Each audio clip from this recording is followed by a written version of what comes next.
it's me, Margaret, back to sheepishly share with you some of the things that I've been doing. First of all, I want to apologize for missing last week when you may have been expecting some more drawings, but we went out of town last weekend, and whenever that happens, you can guarantee a loss on Friday, so it's a 4-day week for me.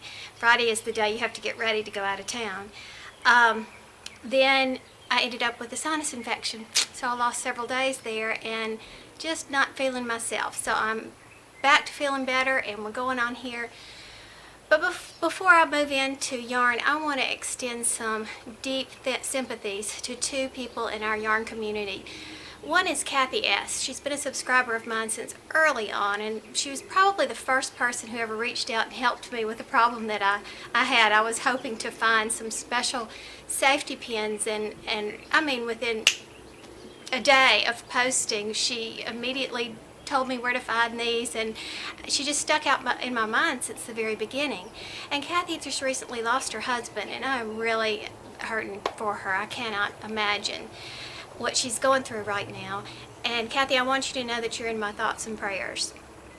And then also Bobby, who has her own yarn podcast, and she lost her mom, and her mom has been part of her podcast that she does, where she shows her mom's work. Her mom never liked to be on the camera, so she would show her work, but it was impeccable, just beautiful. So I feel like we know her too.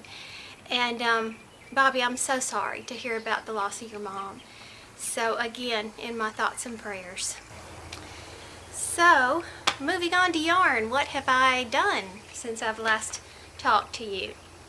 Well, it's been kind of a crochet type of interlude I've done here. First of all, I found this pattern on Ravelry. It's called the Unforgettable Hat, because it's named after this unforgettable yarn by Red Heart. And I do love this yarn, and there have been so many more color releases out this season. They only had about 5 last year, and now they've got a whole bunch. But basically it's a double crochet slouchy, but you do the ribbing in a different way. You start at the top and you do your regular increases or whatever, and you get down here and you end up chaining like 12, and then you work back and attach and go back down, back loop only, and then you attach.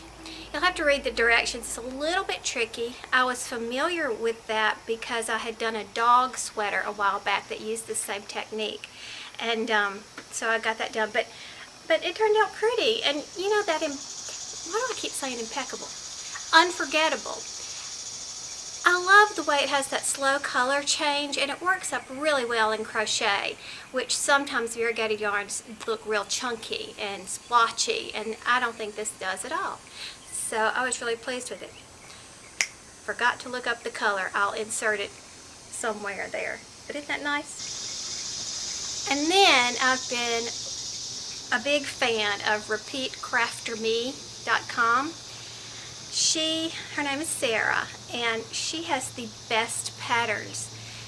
And this is a little puppy dog hat that I did from her pattern. She has lots of different sites. I've done an owl hat of hers a long time ago, but she is also the one. And when I did that owl hat, she has a technique. Let's see if I can find it. Right here is the seam. I don't know if you can see it. But the way in which she joins leaves less of a gap. You don't do the 3 chain up for a double crochet. Next row you do 2, and then you do a double crochet in that same stitch, not counting that 2. And the 2 acts like a filler. I think that's where it was. Now I can't find it. Yes, this is it right here. Did I not show the right place? This is the seam. It's actually a nice filled in seam, and I really like that technique, and I actually use it for any time I have to do, you know, a row hat, not continuous. You know how it says do not join, but when you join each row, I always use her technique. Her instructions are so clear, and there's just never any question. Love her site. So repeatcrafterme.com. Now I'm working on a pig too. And the reason that the ears stand up so well is because there's two. You actually do two and you sew them together. You seam them together and they stand up nice and straight. I wish I had paid attention and made the nose a little bit bigger, but I didn't. So I need to put his little eyes on and he ought to be about finished. But isn't that cute? And that's really all I have to show. You know what? I completely forgot this little hat. It was in the laundry room because it was getting washed, and if you've been watching my channel for any length of time, you know I am a huge advocate of washing your acrylic. It makes it nice and soft and floppy. This thing could stand up on its own, and I have past videos where I've demonstrated that before, and they stand up by themselves, and after, nice and soft and floppy. This is Red Heart. It's some of the yarn that I had left over from the watermelon scarf and hat set that I did. That yarn just does not run out. And this is an accident hat. I have a craftsy class that was about crocheting in the round and how to make patterns and whatnot. And crochet is really tricky sometimes about making your patterns because the stitches don't line up one on top of the other. That's just the nature of crochet. So I was trying to make this one with hearts across it, and I was not liking the way it was coming out. They just kind of, everything sort of leaned to the side. So it's a single crochet hat. So what I ended up doing was sort of a intarsia technique where I would just do one single crochet, and then you know how you finish when you change colors in crochet, you add the next color when you finish a stitch and you do the next one.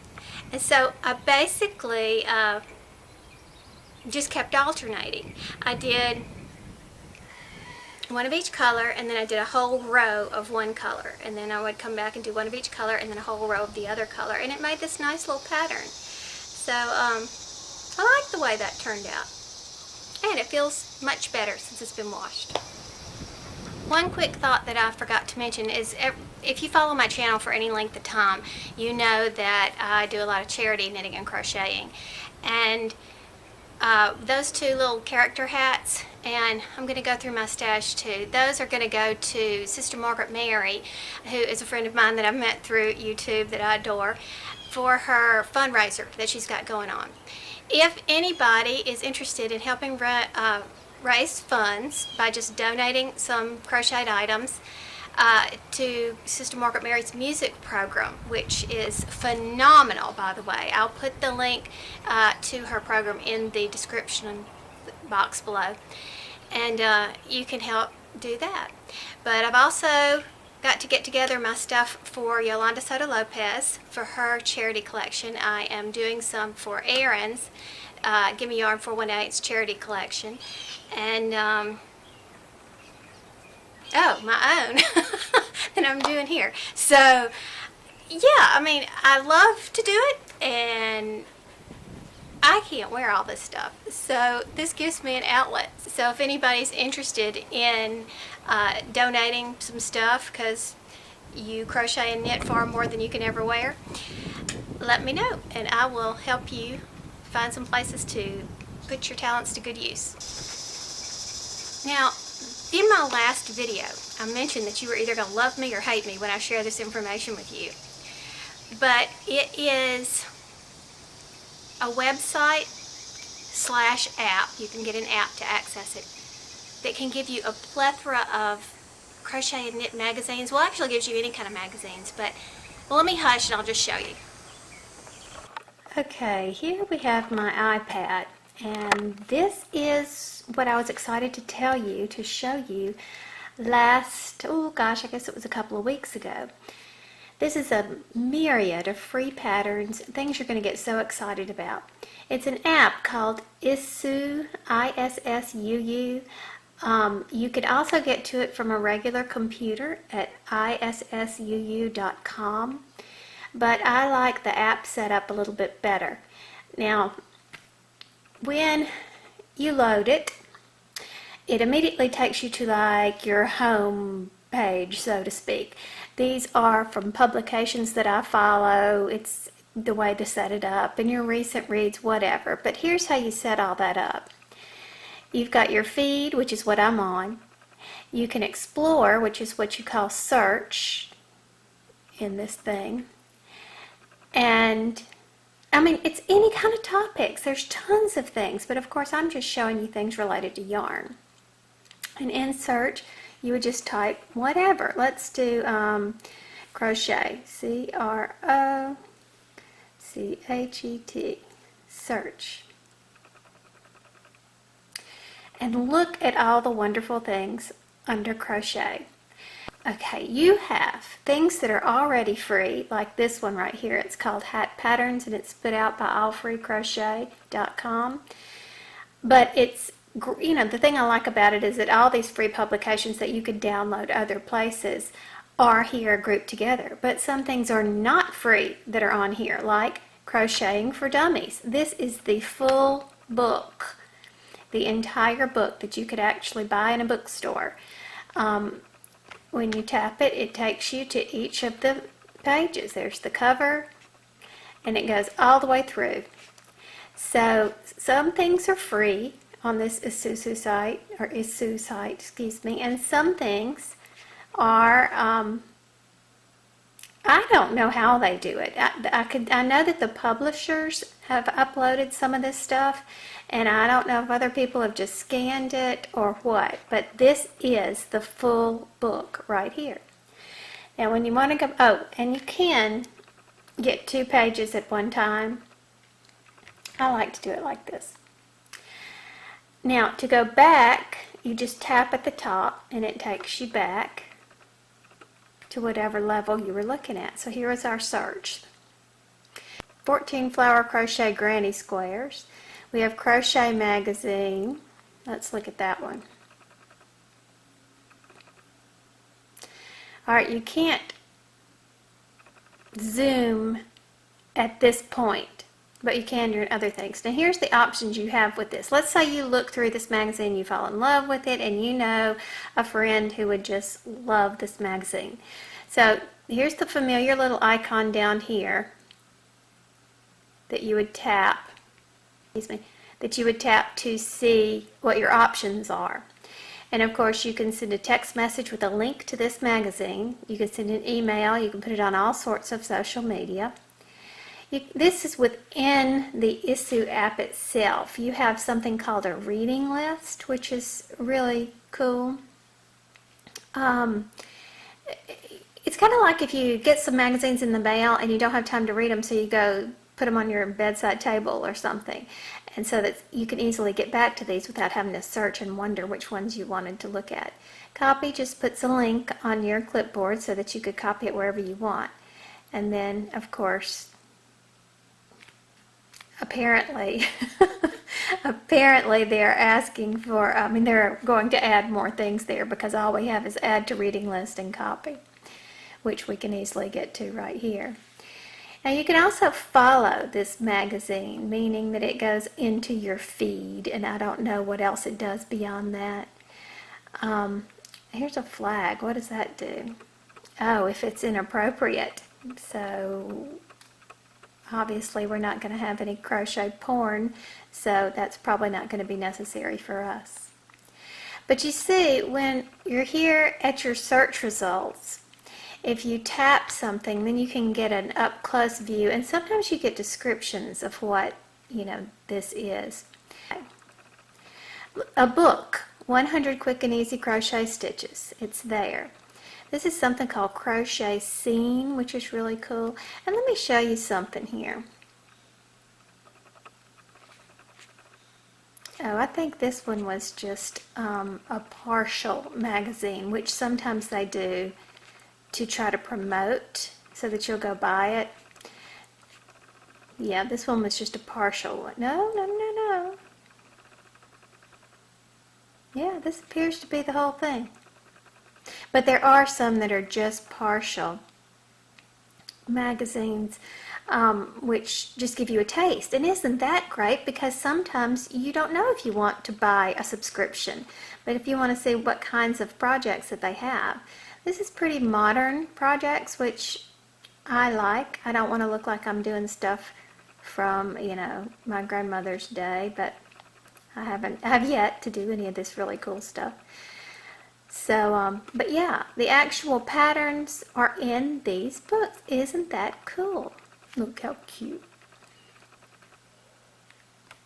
That looks good. Let's look at that. This is Inside Crochet Magazine. And let me show you something. Let's say that we really like this page or something, and we want to do something with this information. If you hold, you press and hold, you get all those same options to you, plus you get favorites. Now let me show you. Do you see the icons? If you just hold your hand over it, just slide it like that, it tells you what it is. For example, that says related. We could get related. It's like a related search. Other things. You can do a reading list, which is what we talked about before. Stacks, which are kind of organizing. You can use this for everything. Okay, here's my crochet stack, here's my knitting stack, here's my skydiving stack, or what other interests you may have. And here's a like, which is like a favorites type thing to help you go back and find what you really wanted to see. And then of course there's your share button. Now the computer does not give you all those fancy options, of course. And what I like about using my tablet is that I can do a screenshot by hitting the home screen and the top on and off buttons, and then I can print a page if I want to. So you know, here's a pattern, for example. And again, you can zoom once you get into the pages, just like you would on anything else, which is pretty neat. But if I wanted to print, I would do so by, you know, doing a screenshot of this page and then having to print it as a picture, because they don't allow you to print. You know, they don't have like a print option, rather. So I just thought that was so cool. Now I've gone back to our search results just to let you see the number of things that came up. There's a crochet world. We haven't looked at that.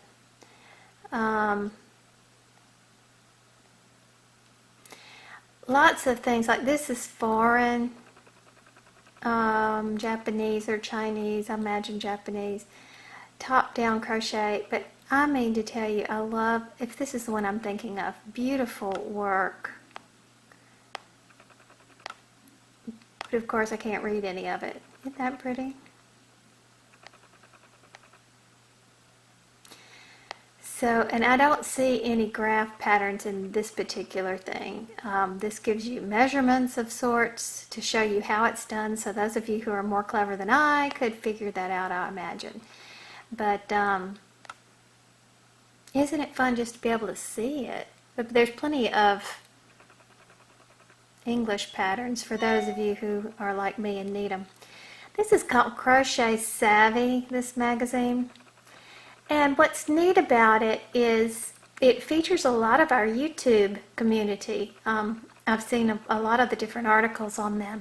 The problem is it's extremely poorly written, and you've got to get past the bad grammar, editing problems, sentence structure, but the topics are fantastic, so I read it anyway. I try to think of it as like reading online, where, you know, usually those grammatical things don't matter. So, but it's pretty, it's just interesting. Do-it-yourself new. Oh, that's another thing. I only did the search on crochet, which happens to have crochet patterns here, painting ideas, and more. But you could search crafts and find all kinds of things like scrapbooking and I don't know, what other crafts are there? Sewing. There were sewing. Oh, look. In my my second video, I think I pointed out this book that I found on this site, but it was long before they had developed any kind of app for it. And it was the 262 crochet patterns. And I have used this book on numerous occasions, as a matter of fact, to make scarves and whatnot. But it's basically only graphs, which I didn't think was too difficult to learn how to use graphs. So I have really enjoyed that. But there's more books like this with collection of stitch patterns that are all in here, babies and toddlers. Sometimes they'll have a book that's coming out and they'll give you a preview of it, which is kind of neat. There's Lion Brand, but I just thought y'all would find that interesting.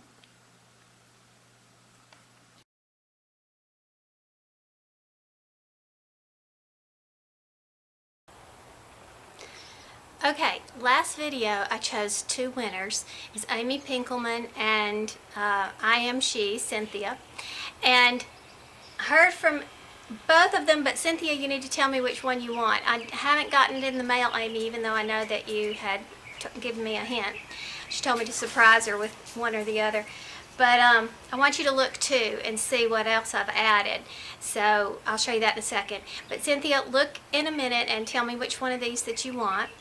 And I will put those in the mail to you. And now we're going to draw 4 names today. Alright, so I have my number generator. I set it for 4 and I hit generate. And here are the numbers. Whoa, can you see? There. Okay. So the numbers are 44. Crochet. That's Cora Olander. She spells her name almost exactly like Olander, but with a K. 88. Hang on. I'm a mouse person and I don't do well with this trackpad. Jan Carruthers. Hey, Jan. 95. Karen L., who I recognize as commenting on my videos for a while, and 131, who is, well, I went too far, hang on. What is it, 131? Hang on, I'm getting there. Minnie Mitch 7, another person I recognize from my commenters. So, you guys look at this following clip and tell me which one of those that you would like. The best way to do this is to send me a message through YouTube, a private message to give me your address and your choice. And I will get those out to you this week. I had planned to get some more of the bigger project bags done, but I didn't do it. However, I did do some flat bottom bags that stand up with various sizes. Now, one of these 4 cat bags is going to Amy Pinkelton because she asked me to surprise her. And Amy, now that you've seen these, if you want to tell me which one you want, I'll be happy to send you one of those. So you'll get your first pick out of the kitty cat bags. But we still have 2 Halloweeny bags. Or I guess, I don't know if this is considered Halloween or not. And all of them have the Sheepishly Sharing label on the inside. I hope you can see that. So that's all I've got for this week's win. So let's pull some winners. So have a great week, everybody. And keep Kathy S. and Bobby in your prayers at this time right now. This has got to be really, really tough for them. And another little thought to keep in mind that I will share with you is my background on my iPad. I see it every day and it reminds me of a really smart way of thinking. Bye.